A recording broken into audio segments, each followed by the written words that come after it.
কোনো কোনো এলাকায় দেখা যায় যে রমজানের শেষ দশকে এতেকাফ করানোর জন্য অন্য কোনো এলাকা থেকে কোনো মানুষকে ভাড়া করে নিয়ে আসে, অথবা নিজের এলাকার দরিদ্র কোনো ব্যক্তিকে খাবার বা পারিশ্রমিকের বিনিময়ে তাকে এতেকাফে বসানো হয়। যে তাকে 10 দিন এতেকাফ করবে, বিনিময়ে তাকে এত টাকা দিবে, কিংবা তাকে পোশাক বা খাবার দাবার ইত্যাদি ব্যবস্থা করবে। এরকম এক ধরনের চুক্তি করে পারিশ্রমিকের বিনিময়ে তাকে এতেকাফে বসানো হয়।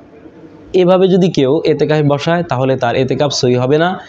এবং আমরা জানি যে রমজানের শেষ দশকে এতেকাফ করা সুন্নতে মুআক্কাদা আলাল কিফায়া, অর্থাৎ যদি এলাকাবাসীর মধ্য থেকে একজন ব্যক্তিও এতেকাফে বসে তাহলে সকলের পক্ষ থেকে আদায় হয়ে যাবে, সকলে গুনাহমুক্ত হয়ে যাবে।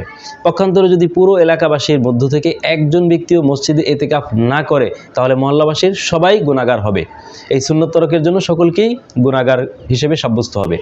এই জন্য আমাদের উচিত যে পুরো এলাকার ভিতরে থেকে যে কোনো একজন হইলেও কমপক্ষে বসা। আর এটা তো খুব দুঃখজনক ব্যাপার যে একজন মুসলমান একটা এলাকার ভিতরে এতগুলো মানুষ বাস করে, একজন মানুষও রমজানের শেষ দশকে সুন্নতে এতেকাফ করার জন্য একজন এতেকাফকারী গিয়ে পাওয়া যাবে না। এটা তো খুবই দুঃখজনক ব্যাপার। এই জন্য আমাদের আগের থেকেই প্রিপারেশন নিতে হবে, চেষ্টা করতে হবে এবং মানুষকে উৎসাহিত করতে হবে যে রমজানের শেষ দশকে এতেকাফ করার খুবই তার যে তাৎপর্য, ফজিলত, এগুলো বর্ণনা করে তাদের মাঝে তাদেরকে উৎসাহিত করে তুলতে হবে।